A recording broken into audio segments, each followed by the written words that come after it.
Hello sa mga madamdamin ko dyan at sa mga mamshi ko dyan.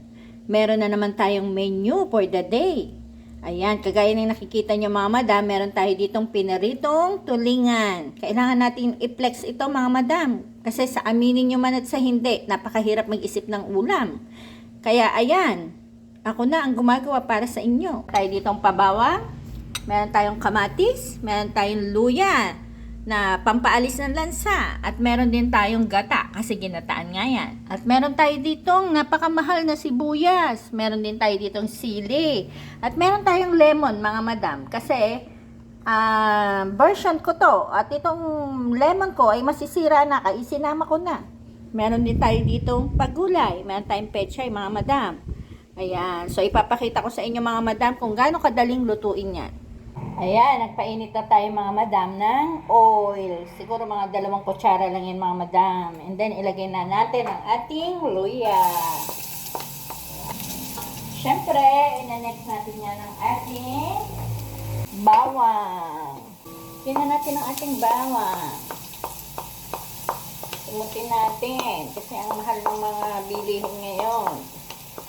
Next, ang ating sibuyas. Ayan, nilagay natin ang ating sibuyas. Ayan. Next na natin ang ating kamatis. Ayan. Ilagay na ang kamatis. Ilagay na rin natin mga madam ang ating lemon. Ito mga madam yung pinakasuka natin. Kasi sayang yung lemon mga madam eh. Gata. Yan. Then, ilagay na natin ang ating tulingan. Yan. Pag naman naprito mo na lahat, naigayak mo na lahat, madam, napakabilis na ng ating lutuan.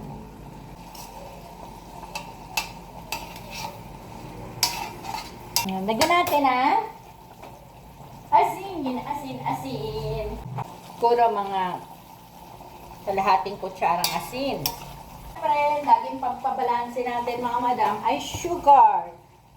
Yan. Ito yung pinaka ko madam.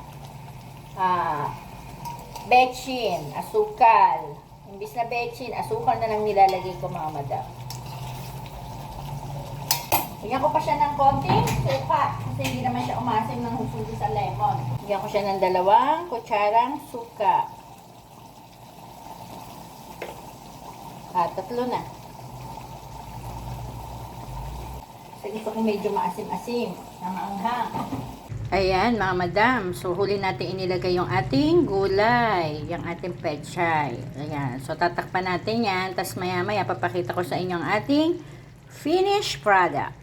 Okay, ito na mga madam ang ating ginataang tulingan. Thank you for watching. Please like and follow.